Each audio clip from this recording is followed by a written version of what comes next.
Merci à mon partenaire, la Capsule Tech, boutique en ligne sur laquelle vous pouvez trouver des figurines Dragon Ball à des prix très abordables et surtout de bonne qualité. Plus de 40 figurines viennent d'être ajoutées, dont certaines sont en promotion en ce moment, la livraison est offerte, et en plus je vous ai obtenu un code promo Captain10 pour que vous puissiez obtenir 10% de réduction sur votre panier. Non mais regardez-moi cette petite figurine par exemple, à moins de 20€. Peut-être que ça ne paye pas de mine pour certains, mais moi l'avoir sur mon étagère pour animer ma collection me convient parfaitement. J'ai d'ailleurs moi-même passé commande car vraiment je trouve que les prix sont attractifs et à la portée de tout le monde. Allez, je vous retiens pas plus longtemps, bonne vidéo. Si les Saiyans de l'univers 7 sont réputés pour être de dangereux conquérants de planètes, ce n'est pas pour rien. Ils sont en réalité à la solde d'un chef d'armée à la puissance sans égale. Celui dont le nom suffit à faire régner la peur a su s'imposer comme étant l'empereur de l'univers. Mais qui est-il vraiment ? Avant de poursuivre la vidéo, je vous invite à vous abonner afin de donner un maximum de force à la chaîne, et surtout activer la cloche des notifications, c'est gratuit. Sur ce, bonne histoire à tous.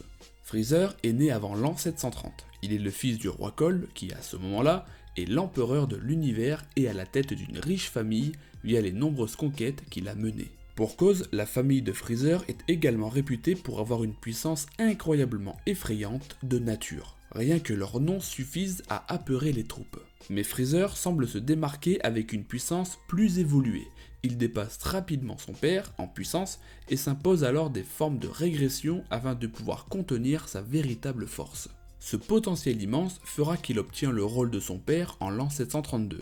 Ainsi Freezer prend sous son commandement toute l'armée que le roi Cold avait sous ses ordres. En léguant sa place à son fils, le roi Cold le mettra en garde contre deux personnes à éviter, le démon Majin Buu et le dieu de la destruction Beerus. Parmi les nombreux peuples que Freezer avait sous ses ordres, il y avait les Saiyans, un peuple de guerriers nés pour le combat, mais difficile à diriger puisqu'ils étaient assez arrogants pour parfois refuser les ordres. Une légende circulait sur cette race, un mystérieux super guerrier ferait un jour son apparition, ce qui va doucement effrayer Freezer, au point de prendre une décision radicale. En l'an 739, il convie les Saiyans à se rendre sur la planète Vegeta, mais certains ne seront pas présents, comme Nappa, Vegeta et Raditz, qui sont à ce moment-là en mission. Mais également Broly, qui a été envoyé sur la planète hostile Vampa à cause de sa puissance trop menaçante. Puis Kakaroto, qui a été envoyé sur Terre par ses parents suite à un mauvais pressentiment de son père, Bardock. Ce jour-là, le roi Vegeta tentera de se rebeller face à Freezer, mais il se fera éliminer par ce dernier, sans aucune réelle difficulté, marquant là une défaite cuisante. Le reste des Saiyans se feront exterminer par Freezer, qui, d'une supernova, va rayer la planète Vegeta de la carte. Certaines rumeurs parlent également d'un fils nommé Kuriza, mais rien de canon pour le moment. Au cours de son règne, Freezer va faire la rencontre du dieu de la destruction Beerus, et ces deux-là s'étaient mis d'accord sur la destruction prochaine de la planète Vegeta, action que Freezer a menée à bien. La patrouille galactique a également tenté d'éliminer Freezer, mais en vain.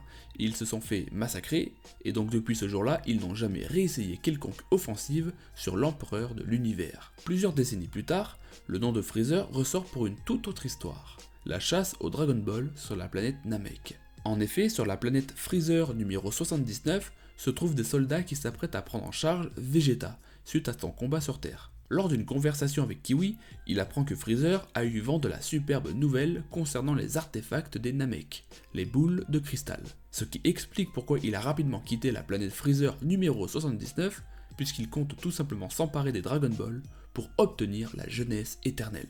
Selon Kiwi, une fois que Freezer aura obtenu ce qu'il souhaite, il procédera à la destruction de la planète Namek ainsi qu'à tout son peuple. Connaissant la puissance de Vegeta, il avoue lui-même ne pas être à la hauteur pour le combattre, ce qui appuie la puissance effroyable de Freezer. Voici l'empereur de l'univers, Freezer, accompagné de deux de ses fidèles sbires, Dodoria à gauche et Zarbon à droite, qui sont actuellement les plus forts de son armée présente sur Namek. Bien qu'il soit présent pour les Dragon Ball, il tient également à faire éliminer Vegeta. C'est donc Kiwi qui sera chargé de cette élimination, mais il échouera. D'autres membres de l'armée de Freezer visiblement issus de races différentes sont chargés d'éliminer tous ceux qui se trouvent sur la planète Namek.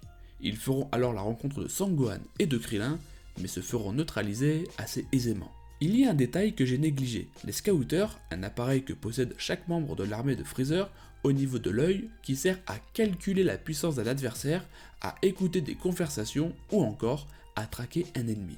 Freezer mène alors son armée d'une main de fer. aucun ordre ne passe à la trappe et tous obéissent sans discuter. Voici un leader qui s'impose par la terreur. Son aura dégage tellement de puissance que même Krillin et Sangohan ont été paralysés par elle. Le grand méchant de l'histoire s'annonce encore plus terrifiant que jamais.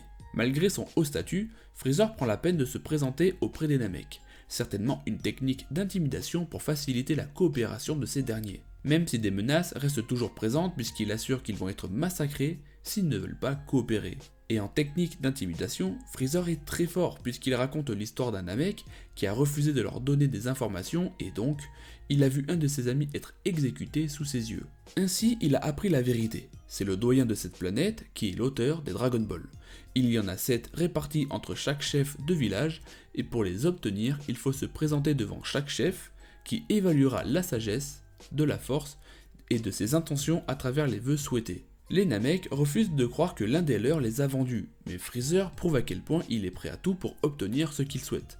Il ordonne à Zarbon de passer à l'action et rapidement un Namek tombe. Le chef du village demande alors le vœu souhaité par Freezer. Mais lorsqu'il apprendra celui-ci, il dira préférer mourir que céder les Dragon Ball à un être si ignoble. Et le pire reste à venir, puisque Freezer sous-entend clairement qu'il est capable d'éliminer les enfants Namek pour obtenir ce qu'il souhaite. À aucun moment, il n'a l'air de bluffer. Le chef du village accepte alors de coopérer en échange de la survie des enfants, et bien que Freezer a donné sa parole, il s'avère en réalité qu'il n'en a pas. Il élimine l'un des deux enfants Namek sans aucune pitié devant les yeux impuissants de Sangohan et de Krillin. Seul le petit Dende survivra à cette attaque. Puisque les deux terriens sont venus à son secours, Freezer se questionnera sur leur identité.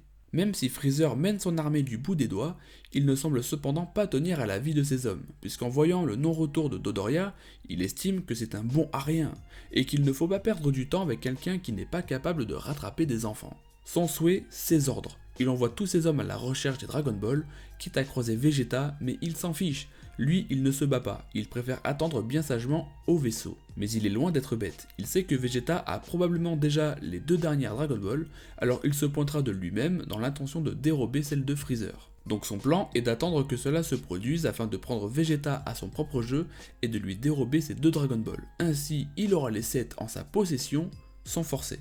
Rien qu'à ce moment de l'histoire, nous pouvons constater que Freezer est un être cruel, mais incroyablement intelligent et bon manipulateur. En dehors de sa gestion, il est capable d'éloquence et sait s'exprimer de manière à effrayer les peuples qu'il martyrise.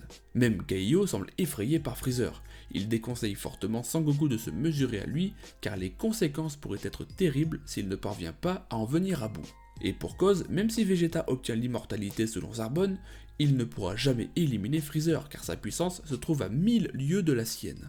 Zarbon ira un peu trop fort et laissera Vegeta pour mort après un affrontement assez serré, ce qui va provoquer la colère de Freezer qui n'accepte pas le manque de précaution de la part de son sbire. Surtout que Zarbon fait preuve d'une attitude trop luxe, puisque la seule raison pour laquelle il n'a pas vérifié si Vegeta était bien mort est parce qu'il ne voulait pas se mouiller. Une intervention vient ajouter un peu de piment à la situation puisque Apul débarque et informe Freezer qu'un village a été détruit, certainement un coup de Vegeta. Cette situation est contraignante. Freezer se voit obligé de faire appel au commando Ginyu afin qu'ils interviennent dans les plus brefs délais. Le commando Ginyu est composé de 5 membres dont certains possèdent une puissance allant jusqu'à 2 fois celle de Zarbon, ce qui appuie l'inquiétude de Freezer par rapport à la situation actuelle. Mais quelle est cette inquiétude, puisque même Zarbon ne comprend pas cette décision. En réalité, Freezer a eu une vision, comme si un Saiyan très puissant avait grandi et était devenu notre ennemi. Au début, j'ai pensé qu'il s'agissait de Vegeta, mais finalement non. Ce que Zarbon prend pour une simple impression, puisque seul Vegeta est encore en vie parmi les Saiyans. Bon, il y a aussi Sangoku et Sangohan, mais ils sont plus faibles que le prince. Freezer ne souhaite pas se justifier davantage et ordonne à Zarbon d'aller retrouver Vegeta. Entre-temps, il se fait la réflexion que les Saiyans semblent contenir des quantités incroyables de puissance. Ils progressent à chaque combat. Bien entendu, il ne crée rien, mais on ne sait jamais ce qui peut arriver dans le futur. Il doit donc étouffer le mal dans l'œuf. Surtout avant qu'ils ne deviennent des Super Saiyans, ce qui compliquerait passablement les choses. Voici la vraie crainte de Freezer, l'apparition d'un mystérieux Super Saiyan. C'est une mission réussie pour Zarbon qui retrouve Vegeta avant de l'amener au vaisseau de Freezer pour le rétablir de ses blessures. Mais là encore, Vegeta n'a pas dit son dernier mot et provoquera une grande explosion en se libérant de sa capsule de guérison, en éliminant au passage Apul. Malgré que Vegeta soit présent et à la portée de Freezer, ce dernier n'a toujours pas décidé d'aller le confronter physiquement. Il continue d'envoyer ses hommes à la recherche de Vegeta, alors même que les 5 Dragon Balls sont toujours présentes dans le vaisseau. Il ira jusqu'à menacer Zarbon de l'éliminer s'il ne retrouve pas Vegeta à temps, ce qui envoie une pression monstre à celui qui voue une loyauté sans pareille à son maître. On comprend que Freezer n'est pas très intelligent, même si j'ai dit le contraire tout à l'heure, mais il est trop confiant sur sa grandeur. À aucun moment il n'a imaginé Vegeta en train de lui dérober ses Dragon Ball. Mais c'est chose faite. Au moment de comprendre la douille de Vegeta, il est déjà trop tard. Les Dragon Ball se sont volatilisés. Malgré la situation, Freezer est plus frustré qu'en colère. Il a honte de Zarbon, mais pas le temps pour les embrouilles. Il ordonne à son sbire de le retrouver en moins d'1 heure, sinon c'est lui qui en paiera de sa propre vie. Bon, pas besoin de Freezer puisque Vegeta va achever Zarbon de ses propres mains et marquer une revanche inédite. Ce qui devait durer 1 heure se transforme en 4 jours. 4 jours que Freezer n'a pas vu la couleur de ses Dragon Ball. Il en déduit donc que Zarbon s'est enfui ou alors qu'il s'est fait éliminer. Il se fait la réflexion qu'il aurait mieux fait de venir directement avec le commando Ginyu. Quoi qu'il en soit, lorsqu'ils vont arriver avec des scouters, il aura juste à s'en servir pour retrouver Vegeta et faire d'une pierre 2 coups. Freezer contemple l'arrivée du commando Ginyu, avec une arrivée insolite puisqu'ils ont chacun une position à jouer, ce qui visiblement gêne un petit peu Freezer. Mais leur présence n'est pas désirée pour ça. Freezer leur donne les instructions suivantes. Ce traître de Vegeta a volé mes Dragon Ball et s'est enfui avec. Torturez-le sans le tuer, puis amenez-le-moi, qu'il me révèle où il les a cachés. Ginyu repère alors la position de Vegeta ainsi que des 2 terriens qui l'accompagnent. Freezer leur ordonne alors de les éliminer, seul Vegeta doit être maintenu en vie. Pendant que Vegeta et les terriens se font marbrer par la Ginyu Force, le commandant de ce groupe a apporté les 7 Dragon Ball à Freezer en un temps record. Il est temps pour que Freezer invoque le dragon afin de demander l'immortalité. Bien qu'il refuse une petite danse de la part de Ginyu, on apprend que le rêve de Freezer est d'obtenir la jeunesse éternelle afin de devenir l'être parfait. Sous un élan de joie, il fait sa demande face au Dragon Ball. Mais rien ne se passe comme prévu, celle-ci ne s'active pas. Frustré de cette situation, Freezer cogite. Il se souvient alors que l'un des Namek lui avait dit ceci. Même si vous obtenez toutes les Dragon Ball, vous ne réussirez pas à exaucer votre vœu. Puis tout devient plus clair, Freezer n'est pas bête, au contraire, il comprend qu'il y a sûrement un code ou une façon de faire propre au Namek pour pouvoir se servir des Dragon Ball.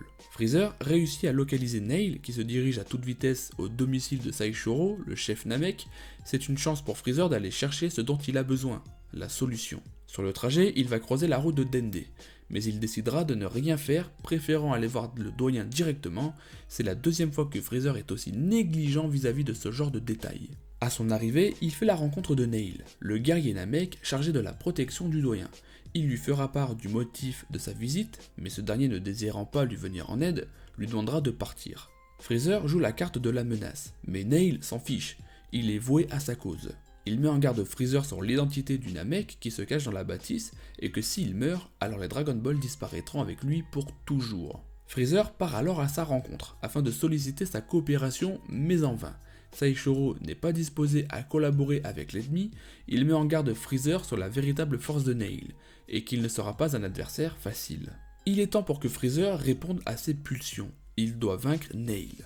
Le guerrier Namek propose à Freezer d'aller combattre un petit peu plus loin pour éviter d'abréger les dernières heures du doyen qui est mourant, mais la véritable raison de cet écart est qu'il souhaite gagner du temps. Nail se prépare alors à combattre Freezer. Ce dernier se fera la réflexion que cette planète est peuplée de suicidaires, faisant référence aux nombreux Namek qui l'ont combattu. Freezer observe et calcule la force de combat de Nail à 42 000 unités. Il confirme alors les propos de Saishoro, il n'a rien à voir avec les autres Namek.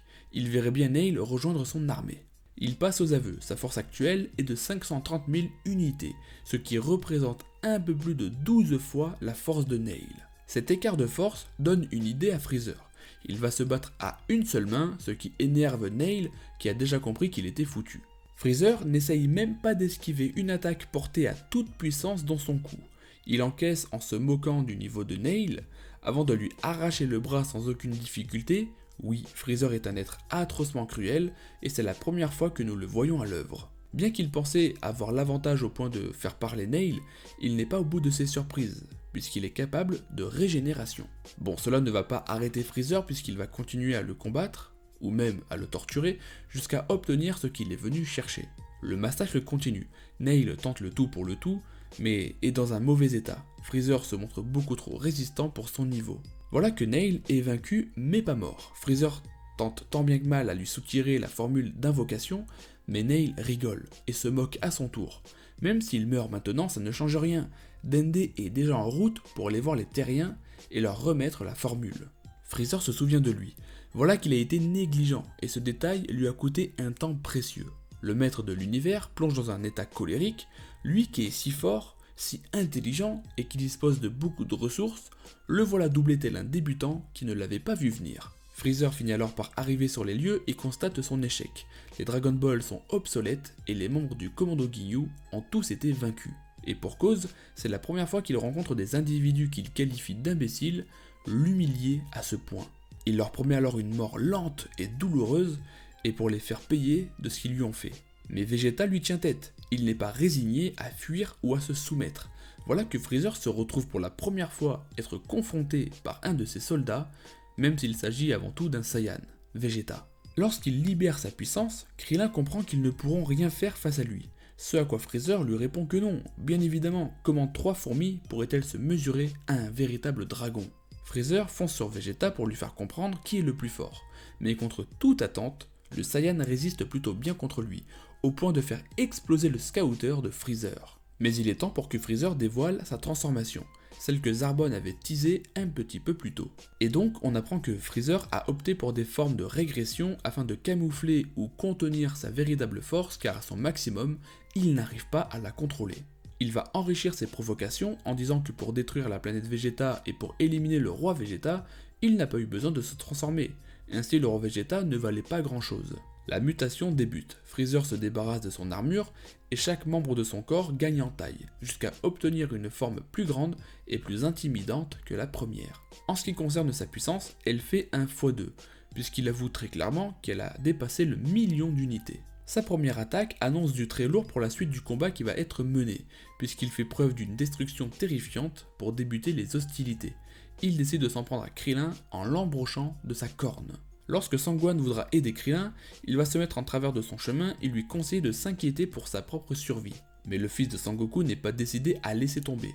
Il laisse sa colère s'emparer de lui et frappe Freezer si fort qu'il va le surprendre. Les combos sont bien menés et le maître de l'univers se retrouvera en légère difficulté tant les attaques de Sangohan sont impressionnantes. Même Freezer l'avoue, il a réussi à lui faire un petit peu mal. Cependant la réplique s'annonce brutale puisqu'il éveille son aura et menace Sangohan de lui rendre ses coups au centuple. Sangohan se retrouve désormais à terre après avoir encaissé un puissant coup. Le dos tourné à Vegeta, le prince des Saiyans en profite pour lui envoyer une puissante attaque de ki, mais Freezer n'a rien senti. Vegeta sera le suivant après Sangohan. Alors que Freezer élimine Sangohan à petit feu, il sera attaqué par une attaque surprise venant de Krillin. Et cette attaque aura eu le mérite de lui couper un morceau de sa queue. Le maître de l'univers n'a pas le temps de se questionner sur la présence de Krillin qui devait être moribond, qu'il se fait enchaîner de Kenzan à répétition, les fameux disques tranchants de Krillin. Freezer est donc obligé de les esquiver s'il ne veut pas être découpé en plusieurs morceaux. Malgré la faiblesse de Krillin par rapport aux millions d'unités de Freezer, ses attaques peuvent se montrer menaçantes, même pour l'empereur de l'univers. Krillin effectue un Taioken pour aveugler Freezer et il aurait pu enchaîner avec des Kenzan pour le découper, mais il a préféré fuir en demandant à Vegeta de l'attaquer. Sauf que rien ne se passe. Piccolo vient d'arriver sur les lieux. Freezer se fait la réflexion qu'il reste encore des Namek en vie et que Piccolo est particulièrement différent des autres. Mais bon, pas de quoi en avoir peur. Freezer se prend une violente patate et se retrouve à combattre Piccolo. Même si le combat paraît partagé, on apprend que Freezer n'était pas à fond et qu'en plus de ça, il possède encore 2 autres transformations. Voici que la mutation se produit. Des cornes poussent dans son dos, sa tête s'allonge comme celle d'un alien et ses épaulettes s'élargissent. De plus, à chaque mutation, Freezer semble être capable de se régénérer puisque les blessures infligées par Piccolo ont disparu. On apprend que Freezer est également joueur. Lorsqu'il est persuadé d'avoir un niveau supérieur à son adversaire, il n'hésite pas à le provoquer et à le jauger comme face à Piccolo et sa vitesse. Piccolo lui montre alors sa véritable vitesse, mais Freezer le rattrape sans trop de difficultés. Il souhaite être dominant dans toutes les catégories. Il inflige alors de lourdes blessures à Piccolo. Devant les yeux impuissants de ses amis, Sangohan se décide donc d'intervenir une nouvelle fois pour venir en aide à son mentor. Il lui envoie sa plus puissante vague de ki. Vegeta et Krillin sont impressionnés par le niveau de son énergie. Même Freezer semble avoir du mal à retenir la puissance folle du jeune Saiyan métis. La prestation de Sangohan pousse Freezer à se questionner, d'où ce petit sort-il une si forte énergie. Depuis qu'il est rétabli, il est encore plus fort. Mais oui, c'est un Saiyan, mais de qui vient-il? Puisque cela fait 30 ans qu'il a détruit la planète Vegeta, il ne restait que Vegeta, Nappa et Raditz. Et sachant qu'il ne ressemble ni à Vegeta ni à Nappa, ça ne peut être que le fils de Raditz, puisqu'après tout, il lui ressemble un petit peu. Désormais, Freezer ne doit pas laisser un seul Saiyan en vie, il faut qu'il procède à l'exécution immédiate des derniers Saiyans en vie. Puis il repense à cette fameuse légende du Super Saiyan invincible, et il se souvient de son mauvais pressentiment. Avec l'évolution folle en puissance de Sangohan et de Vegeta, cette légende risque de s'annoncer s'il n'agit pas tout de suite. Il va donc opter pour sa forme finale, sa forme originelle pour les éliminer. Même s'il est en mesure de le faire dans sa forme actuelle, il préfère le faire sous sa forme ultime. Dans le même temps, il découvre qui est à l'origine de toutes ces guérisons, Dende. En parallèle, voici sa forme finale, plus petite, plus humanoïde, plus aucune armure n'est visible, et son apparence est froide, très froide. Sa première action sous cette forme est d'éliminer Dende, afin de mettre un terme sur les guérisons répétées. Maintenant, il va pouvoir les éliminer un à un, sans aucun rétablissement possible. Ni Piccolo, ni Sangohan et ni Krillin peuvent rivaliser avec cette nouvelle forme. Freezer est à un niveau bien lointain des leurs. Bien que Vegeta soit certain de pouvoir gagner, Freezer en doute fortement, mais Vegeta lui affirme être devenu le Super Saiyan qu'il redoutait tant, ce à quoi Freezer répond par un rire au nez. Toujours aussi comique ce Vegeta. Freezer lui montre à quel point il est bien plus fort que lui. Il ne fait qu'esquiver, mais à une vitesse bien loin de ce que Vegeta peut suivre. Le prince des Saiyans comprend à ce moment-là que son jugement est biaisé. En guise de dernière attaque, Vegeta y va fort. Il lui envoie sa plus puissante attaque, mais Freezer la repoussera sans aucune difficulté, mettant fin à tout espoir de victoire. Vegeta se fera alors torturer de manière brutale sous les yeux impuissants de Piccolo et de ses amis. L'énergie de Vegeta ne fait que réduire. Il a enfin accepté son destin. Petite parenthèse pour appuyer sur la guerre qui se mène. Freezer est celui qui a provoqué l'extinction de la race des Saiyans. Vegeta l'a alors servi durant des années, sans savoir que Freezer était le responsable de ce génocide de masse. Sachant que Vegeta n'a jamais pu supporter Freezer, il faut imaginer la peine qu'il a pu ressentir lorsqu'il a appris que celui qui l'emploie est celui qui a éliminé tous les siens.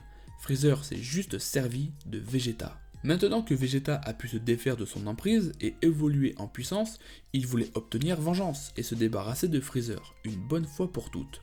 Mais le voilà qu'il est en train de se faire éliminer par lui sans aucune chance de pouvoir se venger. Lorsque Sangoku débarque, Freezer se fait la réflexion qu'il a déjà vu ce visage quelque part. Et pour cause, il s'agit de Bardock, le Saiyan qui a lutté jusqu'au bout lors de la destruction de la planète Vegeta, et aussi le père de Sangoku. Bon, il va tenter d'attaquer Sangoku, mais il se fera repousser d'un violent coup de pied. Il va lui envoyer ses rayons de la mort, mais il va les repousser d'une seule main, ce qui a le mérite d'impressionner Freezer. Vegeta se la ramène un peu trop aux oreilles de Freezer, puisqu'il appuie sur un sujet clé, le Super Saiyan, et ça, Freezer n'aime pas l'entendre. Il décide alors d'éliminer Vegeta d'un rayon au cœur, afin de le faire taire pour toujours. Durant le combat, Freezer avoue à Sangoku qu'il est plutôt fort, et qu'il est surpris, il ne savait pas que quelqu'un de plus fort que le capitaine Ginyu existait. Sangoku nous apprend que Freezer n'est pas capable de localiser son adversaire grâce à son aura, ce qui facilite le génie combatif de Sangoku pour la suite du combat. Suite à une violente attaque de Sangoku, Freezer affirme ne jamais avoir été traîné dans la poussière par quelqu'un d'autre que son père, ce qui appuie une théorie. Même si Freezer a été gâté, il a possiblement été maltraité pendant son enfance. Encore une fois, Freezer semble prendre de haut son adversaire, puisqu'il lui propose de choisir le mode de combat, aérien ou terrestre. Sangoku choisit le second. Son arrogance le poussera même à faire un cadeau à Sangoku, puisqu'après tout, il est plus gentil qu'il en a l'air. Alors il se battra qu'avec les pieds.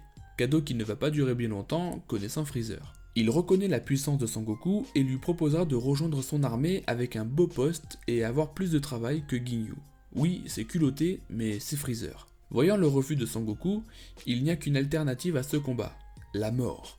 il avance à Sangoku qu'il pourrait le réduire à néant en ne déployant que 50% de sa pleine puissance. Et ce n'était pas du bluff.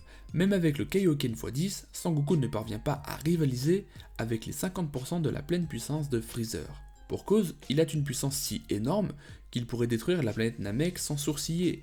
Et pas que, il vient de couper la planète en deux. C'est incroyable comme prestation. Il faudra un Kaioken x20 pour réellement piquer Freezer, mais cela ne sera pas suffisant non plus. Sur le point d'éliminer Sangoku, il remarque une lueur dans l'eau. C'est le Genki-Dama. Même si Freezer n'est pas capable de ressentir l'énergie de son adversaire, il a rapidement compris quelle était la source de l'énergie du Genki-Dama. Du Ki pur. Il se fera attaquer par Piccolo afin que Sangoku puisse terminer son Genki-Dama, ce qui énerve fort Freezer. Le maître de l'univers se retrouve à être attaqué de tous les côtés, aussi bien par Piccolo que par Krillin et Son Gohan, ce qui fait grimper sa colère en flèche au point de vouloir détruire la planète. Il prépare alors un début de Death Ball, mais le Genki-Dama se dirige sur lui et il ne pourra rien faire pour l'esquiver. Il doit y faire front. Freezer ne parvient pas à retenir l'orbe de Ki et s'enfonce dans la terre sans aucune possibilité de s'en échapper. Mais est-il mort pour autant? Eh bien non, il a survécu et n'est pas pour autant vidé de son énergie. Il blesse Piccolo avant d'avouer qu'il a bien failli y passer, mais il en faut plus pour se débarrasser du grand Freezer. Maintenant, il est temps pour que tout le monde disparaisse. Freezer est plus que motivé à agir. Le premier à être éliminé est Krillin, sous les yeux de Sangoku, ce qui va le plonger dans un état tellement colérique qu'il va atteindre le Super Saiyan. Lui qui ne voulait pas croire à la légende du Super Saiyan, et qui voulait se débarrasser des Saiyans pour éviter que cela arrive, il vient de provoquer la transformation du premier Super Saiyan de l'histoire. Inutile de vous détailler la raclée que va se prendre Freezer sur les premières minutes du combat, cependant nous pouvons souligner le fait que les rôles ont été inversés. C'est désormais Sangoku qui se met à provoquer Freezer. En effet, après avoir jaugé le niveau de l'empereur de l'univers, Sangoku incite ce dernier à lui envoyer un rayon de la mort. Une attaque que Sangoku va encaisser sans broncher pour prouver à Freezer qu'il est foutu. Freezer enrage, il est actuellement en train de subir une humiliation que nul auparavant n'a su lui infliger, et cette humiliation vient d'un Saiyan, peuple qu'il méprise énormément. Pour se venger d'avance de la surpuissance du Saiyan, Freezer décide d'endommager la planète Namek au point de lui offrir que 5 minutes de sursis. Il n'y a qu'à voir l'état de la planète après son attaque. Seules les quelques minutes permettront à Sangoku d'en finir, mais ça ne va pas être chose aisée puisque Freezer a décidé d'opter pour les 100% de sa pleine puissance. La reprise est brutale. Sangoku encaisse quelques coups, mais rien ne pourra l'empêcher de venger Krillin, puisqu'après une grossière erreur de l'empereur qui s'est lui-même découpé en plusieurs morceaux, Sangoku va le terminer après lui avoir offert une chance de s'échapper avant l'explosion. En tout cas, il faut aussi préciser le super corps à corps explosif qu'il y a eu entre les deux combattants. Bien que Sangoku ait dominé du début à la fin, Freezer a fait preuve d'une résistance folle et surprenante. Il va jouer avec la naïveté de Sangoku, le suppliant de le sauver et de ne pas le laisser mourir, mais c'était une ruse puisqu'après avoir reçu l'énergie du Saiyan, il tentera de s'en servir contre lui. Mais comme je vous le disais à l'instant, Sangoku le vaincra. Un an après cette défaite cuisante, Freezer sera de retour sur Terre, cette fois-ci pour se venger de Sangoku, et pour ce faire, il n'est pas seul puisqu'il est accompagné de son père, le roi Cold. Sachant que Sangoku arrivera sur Terre que dans 3 heures, Freezer a pour idée de massacrer tous les terriens afin de provoquer une rage profonde en Sangoku. Freezer affirme d'ailleurs qu'il s'est un petit peu amélioré depuis, peut-être même qu'il pourra le vaincre à lui tout seul. Ce qui pourrait signifier qu'il a peut-être comblé l'écart de force qui le séparait de Sangoku sur Namek. En revanche, il ne pourra pas aller au bout de sa quête, puisqu'il va être interpellé par un jeune inconnu qui leur annonce le but de sa venue, les éliminer. Bien que ce jeune inconnu nommé Trunks n'ait aucun mal à se débarrasser des soldats de Freezer, il est désormais temps pour lui de vaincre l'empereur et son père. Sauf que ce mystérieux inconnu, aux yeux de Freezer, n'est pas n'importe qui, puisqu'il est capable de se transformer en Super Saiyan, et ça suffit à Freezer pour l'effrayer. Il perd immédiatement ses moyens et envoie une vague de ki, mais celle-ci n'aura aucun effet sur Trunks. Par contre, lui ne va pas rater Freezer, puisqu'il va le découper en plusieurs morceaux avant de le faire disparaître d'une vague de ki impressionnante. Le roi Cold va bien entendu tenter de venger son fils, même si je pense qu'il était plus intéressé par le fait de supprimer toute menace à son règne, mais il se fera éliminer par Trunks d'une attaque bien plus légère que celle effectuée sur Freezer.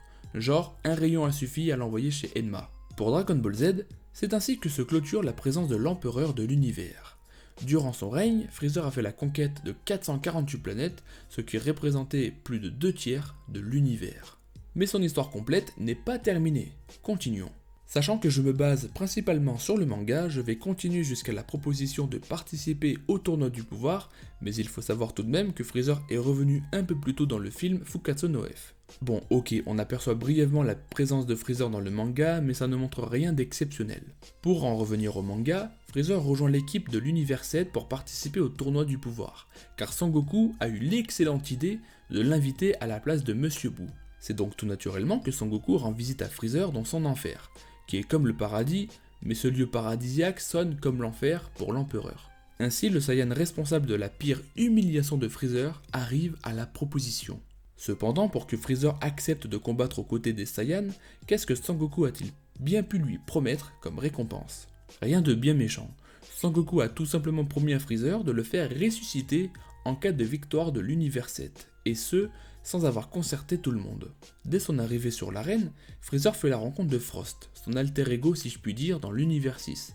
Il semble soudainement montrer de la sympathie à son égard, puisque même durant les combats menés dans l'arène, Freezer approche Frost pour le conseiller et le guider parmi les cibles à attaquer, soit les membres de son propre univers. On apprend alors la vérité sur sa présence à ce tournoi, il se fiche royalement de savoir s'ils vont gagner ou perdre, lui ce qu'il veut c'est obtenir sa vengeance sur les Saiyans. Ainsi, Krillin et Tenshinhan vont être éliminés par Frost sans aucune réelle difficulté, tandis que pendant ce temps-là, Beerus et compagnie découvrent la raison pour laquelle Frost a ciblé les membres de l'univers 7. D'ailleurs, Freezer conseillera Frost de ne pas se mesurer à Sangoku, car il n'est pas de son niveau. Ainsi, les deux prennent la fuite pour les combattre ailleurs. Freezer dévoile également qu'il possède une autre transformation, tandis que Frost, lui, est déjà au sommet de sa puissance. Puis l'empereur de l'univers 7 semble également donner des conseils stratégiques pour continuer les combats. Il lui dira donc de combattre à pleine puissance pour éliminer le plus de guerriers possible, puis lui prendra la relève. De cette manière, Frost va obéir et se déchaîner sur tout le monde au point d'éliminer de nombreux guerriers de différents univers. Il était bien loin d'imaginer que Freezer était en réalité en train de le manipuler afin qu'il dégage un maximum de participants sans avoir à s'épuiser à sa place. Ainsi, Frost a été éliminé par Freezer. Vient le moment où il va provoquer l'élimination de Lavender et Basil avant de continuer le massacre en éliminant Bergamo et ainsi provoquer la destruction de l'univers 9. Par la suite, Freezer fait la rencontre des autres Saiyans de l'univers 6 qui ont bien remarqué qu'il s'en prenait qu'à eux. Et bien qu'il n'a rien contre eux personnellement, juste le fait de les entendre tourner autour de lui l'agace.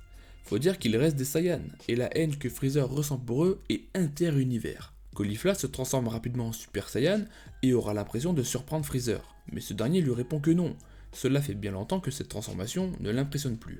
Il va quand même se prendre une belle vague de ki en pleine face par Caulifla, mais cela n'aura aucun impact sur lui. Il est bien plus résistant qu'il en a l'air, pour un lézard albinos. Le combat continue, Freezer reconnaît la puissance de Caulifla et ira même jusqu'à se transformer en Golden Freezer afin de pouvoir reprendre l'avantage.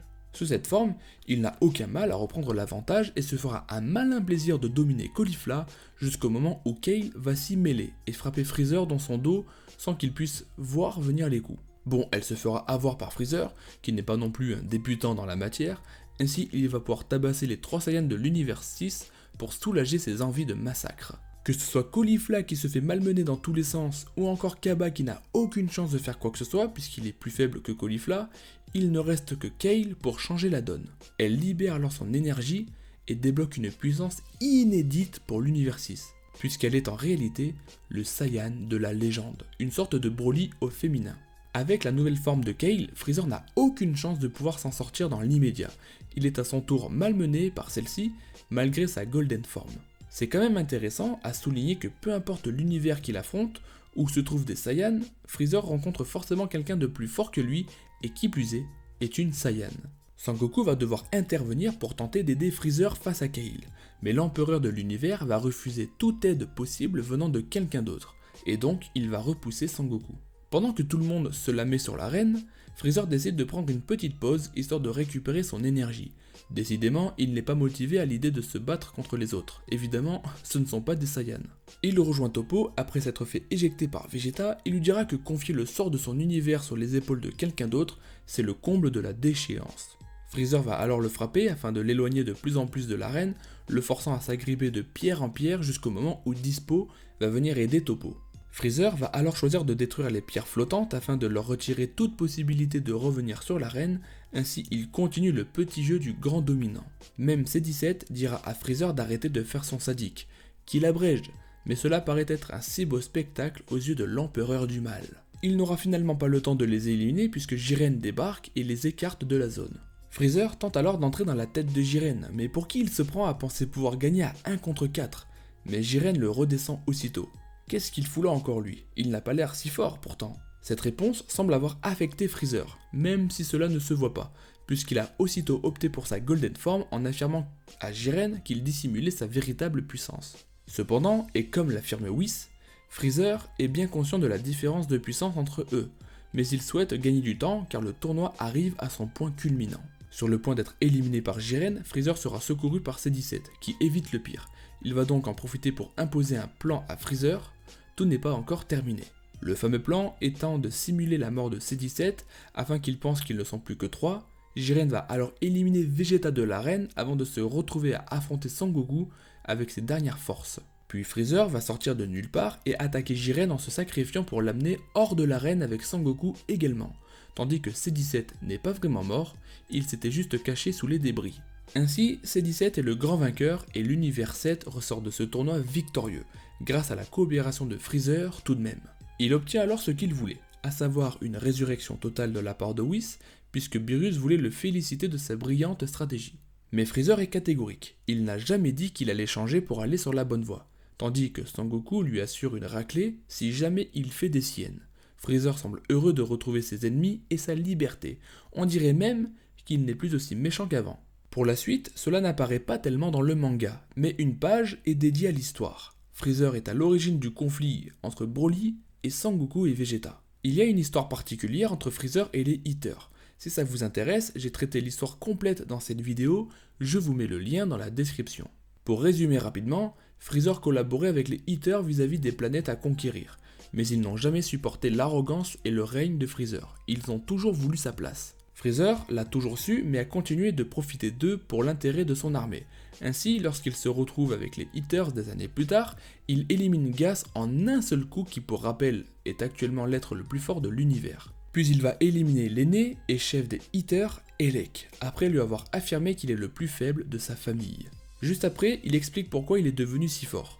Il était dans une dimension parallèle jusqu'à récemment, et donc il n'était pas dans cet univers à proprement parler. Il était dans une sorte de salle de l'esprit et du temps, et il s'est entraîné là-bas pendant plus de 10 ans, ce qui est énorme quand on repense à ce qu'il a pu réaliser en 4 mois. Ainsi, voici sa nouvelle forme, car contrairement à sa Golden Form, on a pu voir Freezer se transformer pour la première fois en Black Freezer, et on constate que la couleur noire remplace la couleur dorée, voilà c'est tout, et une aura violette également. Il a nommé cette forme Black Freezer, tout simplement. Pour aller jusqu'au bout de l'histoire, il charge sur Sangoku et Vegeta qui optent pour leurs formes les plus élevées, donc l'Ultra Instinct et l'Ultra Ego, mais un seul coup suffira pour qu'ils tombent au sol. Freezer semble avoir atteint une échelle de puissance bien différente de celle connue jusqu'à maintenant. La vraie question qui se pose désormais est, jusqu'où va-t-il progresser et surtout, qu'a-t-il prévu de faire avec une telle puissance ? Bien qu'il avait les Saiyans à sa portée, Freezer ne les a pas éliminés. Il a préféré recruter Maki et Oil en tant que cuisinier et serveur.